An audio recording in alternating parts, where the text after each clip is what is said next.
Welcome to the Leo. చెరపుకురా చెడేవు అని చెప్పి పాతకాలపు సామెత ఒకటి ఉంది. అలాగే ఎవడు తీసిన గోతిలో వాళ్లే పడతారు అని చెప్పి పెద్దలు వివిధ సందర్భాల్లో చెప్తారు. సో ఈ ఎవరు తీసిన గోతిలో వాళ్లే పడతారు అనే సామెత కరెక్ట్గా ఎవరికి సరిపోద్దంటే జోగి రమేష్కి సరిపోతుంది. ఎందుకనంటే జోగి రమేష్ గతంలో ఈ నకిలీ మద్యం స్కామ్లో అరెస్ట్ అయినప్పుడు కొన్ని శుద్ధపూస మాటలు చెప్పాడు.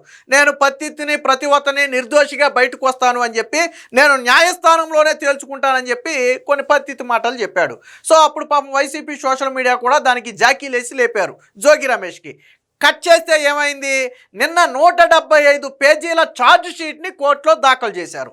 ఏమని రాశారో తెలుసా, అందులో ఈ నకిలీ మద్యం కేసులో కర్త కర్మ క్రియ మొత్తం కూడా జోగి రమేషే మొత్తం నడిపాడు. పైగా 2022 నుంచి 25 వరకు, అంటే వాస్తవానికి అంతకు ముందు ఎప్పుడు ఉందనేది పక్కన పెడితే 2022లో ఈ కల్తీ మద్యానికి తెరదీశాడు. సో అక్కడ నుంచి 2025 వరకు కూడా రాష్ట్ర ఖజానాకు దాదాపుగా 9 కోట్ల రూపాయల నష్టం చేస్తూ కల్తీ మద్యంతో అనేక మంది ప్రాణాలు పోవటానికి జోగి రమేష్ కారణం. ఈ కల్తీ మద్యానికి పునాది ఎక్కడ పడిందో తెలుసా, బెంగుళూరులో పడింది. ఒక బెంగుళూరుకి చెందిన, గోవాలో పడింది, అసలు పునాది గోవాలో పడింది. బెంగుళూరుకి చెందిన ఒక నకిలీ మద్యం ఎక్స్పర్టు ఆ మనోడితో కలిసి అప్పట్లో మొత్తం బయట వెళ్ళినటువంటి అద్దేపల్లి జనార్దన్, బెంగుళూరుకి చెందినటువంటి ఒక వ్యక్తి, జోగి రమేష్, ముగ్గురు కలిసి గోవాలో కూర్చుని దీనికి స్కెచ్ చేశారు. స్కెచ్ చేయటంతో పాటు ఈ నకిలీ హోలోగ్రామ్స్ ఎలా తయారు చేయాలి, నకిలీ లేబుల్స్ ఎలా తయారు చేయాలి, ఆ బాటిల్స్కి మూతలు ఎలా తయారు చేయాలి, సీల్ ఎలా చేయాలి, ఇవన్నీ కూడా అక్కడ కొంతమంది వ్యక్తులు పరిచయం అయ్యి వాళ్ళందరి సహకారంతో అంతా ఓకే అనుకున్న తర్వాత ఒక ఓల్డ్ బార్ని రెంట్కి తీసుకుని అందులో ఒక పెద్ద స్ట్రీమ్ లాంటి దాన్ని ఒకటి ఏర్పాటు చేసి రాత్రికి రాత్రే మద్యాన్ని తయారు చేశారు. అంటే బేసిక్గా మద్యం తయారు చేయాలంటే దానికి కొద్ది ప్రాసెస్ ఉంటుంది, నాణ్యత టెస్టులు ఉంటాయి, రకరకాలు ఉంటాయి. కానీ వైసీపీ గవర్నమెంట్లో అసలు దీన్ని నడిపిందే జగన్మోహన్ రెడ్డి కాబట్టి అప్పట్లో దాన్ని టెస్టులు చేసే ధైర్యం ఎవరికీ లేదు.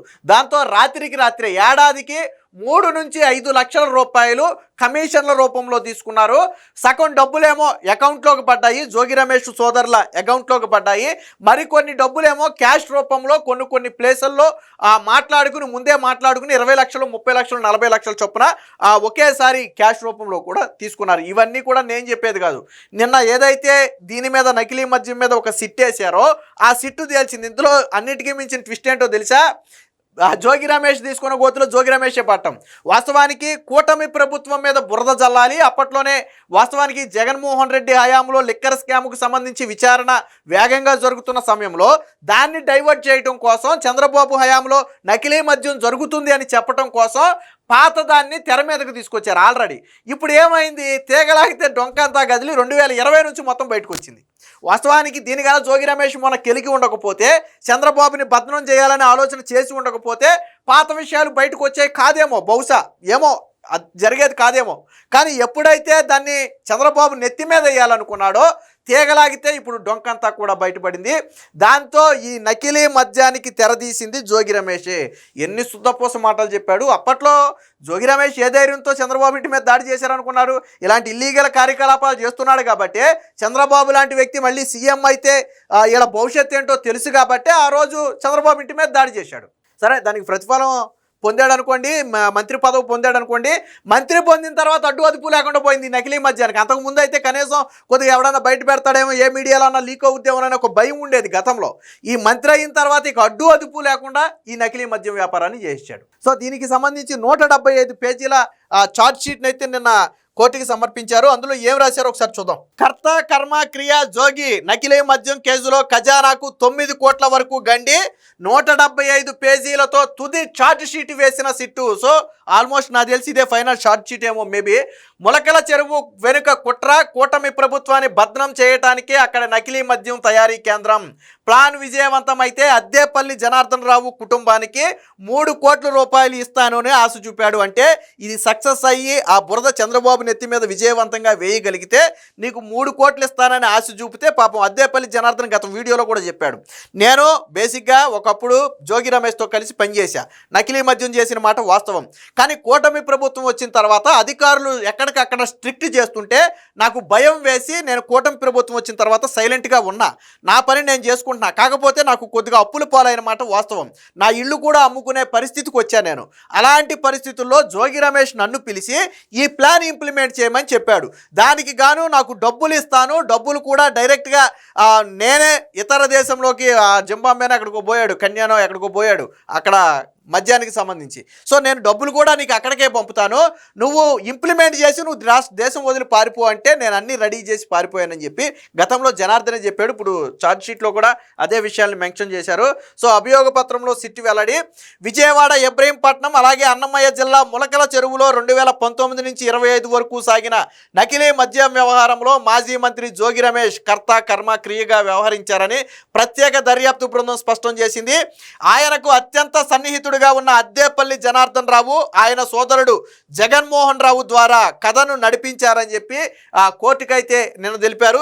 అందులో ఏం రాశారో కూడా ఒకసారి చూద్దాం. నకిలీ మద్యం కేసులో దర్యాప్తు పూర్తి కావడంతో 4 రోజుల క్రితమే తుది ఛార్జ్ షీట్ అయితే దాఖలు చేసింది. దీనికి సంబంధించి మొత్తంగా 175 పేజీల ఛార్జ్ షీట్ అయితే వేశారు. ఇందులో నకిలీ మద్యం ఎలా తయారైంది, ఎక్కడి నుంచి ఎక్కడికి వెళ్ళింది, ఎవరెవరు ఎలాంటి పాత్ర పోషించారో సిట్ అధికారులు అన్ని కూడా పోసగుచ్చినట్టుగా అందులో వివరించారు.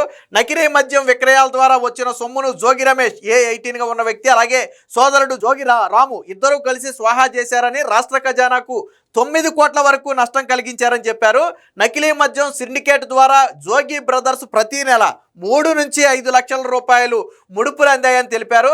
ఈ చెల్లింపులన్నీ కొన్నిసార్లు ఖాతాలకు బదిలీ అయితే మరి కొన్నిసార్లు మాత్రం ఒక నిర్దిష్ట ప్రదేశాన్ని ఎంపిక చేసుకుని అక్కడ తీసుకునేవాళ్ళు. గుడ్డగాసి కూటమి ప్రభుత్వంపై వేయడానికి జోగి రమేష్ కుట్ర పన్నారని, ములకల చెరువులో నకిలీ మద్యం తయారీకి పునాది వేయటం వెనక అసలు కారణం అదేనని చెప్పి తేలింది. ములకల చెరువులో పెద్ద కల్తీ మద్యం కేంద్రాన్ని ఏర్పాటు చేసి అలజడి సృష్టించాలనేది వాళ్ళ ప్లాను. సో ఇందుకోసం పాత ఆర్కే దాబాను అడ్డాగా మార్చుకున్నారు. తన స్నేహితుడు అద్దేపల్లి జనార్దన్ రావుని దానికి ఉసుగొల్పాడు. ప్లాన్ విజయవంతమైతే ఆ జనార్దన్ రావు కుటుంబానికి 3 కోట్ల రూపాయలు ఇస్తానని చెప్పి, అంటే ఎంత దోచేస్తే 3 కోట్లు ఇస్తానన్నాడు మీరే ఆలోచించండి. సో గోవా బీచ్లో డీలు. అసలు ఈ జోగి రమేష్ ఈ నకిలీ మద్యం మొత్తానికి ఎక్కడ పునాది పడిందంటే గోవాలో పడింది. నకిలీ మద్యం తయారీ డీల్ మొత్తం గోవా బీచ్లో కుదిరిందని, దీనికి కింగ్ పిన్ ఒక బెంగళూరు వాసి అని పేర్కొన్నారు. 2022 డిసెంబర్లో అద్దేపల్లి జనార్దన్ రావు గోవా పర్యటనకు వెళ్ళినప్పుడు అక్కడ బెంగళూరుకు చెందిన డిస్టిలరీ నిపుణుడైనటువంటి నాగరాజు బాలాజీ అనే ఒక వ్యక్తి పరిచయం అయ్యాడు. రెక్టిఫైడ్ స్పిరిట్, కార్మెల్లు, కలరింగ్ ఏజెంట్లు, ఇతర రసాయనాలు ఉపయోగించి బ్రాండెడ్ మద్యాన్ని పోలిన నకిలీ మద్యం ఎలా తయారు చేయాలో అన్ని ఫార్ములాలు కూడా గోవాలోనే వివరించాడు. సో ఆ మద్యం సీసాలపై అతికించే భద్రతా ప్రమాణాలు కలిగిన హోలోగ్రామ్స్ను తానే సరఫరా చేస్తానని కూడా అప్పట్లో డీల్ కుదుర్చుకున్నాడు.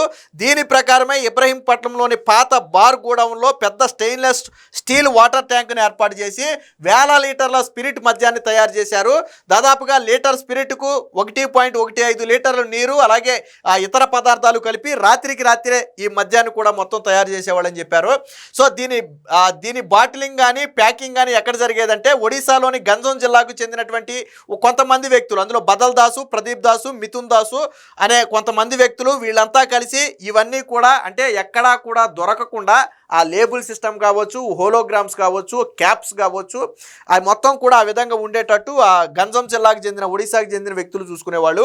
సో ఇందులో ఎవరు నిందితులుగా ఉన్నారు అంటే అద్దేపల్లి జనార్దన్ రావు, అంటే ఎవరైతే మొన్న దొరికిన వ్యక్తుల్లో కీలక వ్యక్తి, ఈ అసలు విషయాలు దొరకగానే బయటకు ఒప్పుకున్న వ్యక్తి ఉన్నాడు, అతను A1గా ఉన్నాడు. తర్వాత అతని సోదరుడు A2గా ఉన్నాడు. నాగరాజు బాలాజీ అంటే ఇప్పుడు బెంగళూరులో ఎవరైతే స్పిరిట్ చెందినటువంటి కింగ్ పిన్గా ఉన్నటువంటి, ఎవరైతే డిస్టిలరీ కింగ్ పిన్గా ఉన్నటువంటి వ్యక్తి అనుకున్నామో ఆ వ్యక్తి ఉన్నాడు. ఇక మిగతా వాళ్ళు ఇక ఇందులో ప్రధానంగా జోగితో పాటు జోగి A18గా ఉంటే జోగి రాము మాత్రం A19గా ఉన్నాడు. మొత్తంగా A25 వరకు మొత్తం 25 మందిని అయితే ఆ ఛార్జ్ షీట్లో వీళ్ళ పేర్లు అయితే వేయడం జరిగింది. సో ఫైనల్ ఛార్జ్ షీట్ సమర్పించిన నేపథ్యంలో ఇప్పుడు కేసు మరింత రసవత్తంగా మారనుంది. సో మరి దీని మీద వీళ్ళు వాస్తవానికి హైకోర్టుకి వెళ్తారా, అప్పీల్ చేసుకుంటారంటే కింది కోర్టులో వచ్చే తీర్పును బట్టి పైకోర్టుకి వెళ్ళే అవకాశం అయితే ఉంది. సో దాదాపుగా సిట్టు తన దర్యాప్తు మొత్తాన్ని పూర్తి చేసి అన్ని ఆధారాలు 175 పేజీలతో ఆధారాలతో సహా వాటి వివరాలతో సహా అన్నీ కూడా పోసగుచ్చినట్టుగా సిట్ అధికారులు అయితే సమర్పించడం జరిగింది. సో దీని మీద కోర్టు ఒక నిర్ణయం గన తీసుకుంటే ఖచ్చితంగా ఎవరైతే జోగి రమేష్ సోదరుడు ఉన్నారో వీళ్ళు జైలుకి వెళ్ళటం ఖాయం. ముఖ్యంగా కర్త కర్మ క్రియగా సిట్టు కూడా జోగి రమేష్నే పేర్కొన్న నేపథ్యంలో జోగి రమేష్కి అయితే గడ్డు కాలం ముందున్నట్టుగా తెలుస్తుంది. మొత్తంగా చంద్రబాబు మీద బురద జల్లాలి అని చేసినటువంటి ప్రయత్నం, చంద్రబాబుని పడేయాలని తీసినటువంటి గొయ్య ఈరోజు జోగి రమేష్కి జైలు శిక్షకు దారి తీసింది. వాస్తవానికి ఆ రోజు చంద్రబాబు మీద బురద జల్లాలి అనే ఆలోచన వచ్చి ఉండకపోతే ఈరోజు జోగి రమేష్ బహుశా ఈ బయటకు వచ్చేది కాదు. ఎందుకంటే అద్దేపల్లి జనార్దన్ క్లియర్గా చెప్పాడు, కూటమి ప్రభుత్వం వచ్చిన తర్వాత మొట్టమొదటిగా ఈ మద్యం మీదే దృష్టి పెట్టారు కాబట్టి నేను సైడ్ అయిపోయాను, ఇబ్బంది పడతామని తెలిసే నేను తప్పుకున్నాను, ఎవరూ సహకరించే పరిస్థితి లేదని అర్థమైంది అని స్వయంగా అద్దేపల్లి జనార్దనే చెప్పాడు. కాబట్టి బహుశా బయటకు వచ్చేది కాదేమో, ఏం జరుగునో.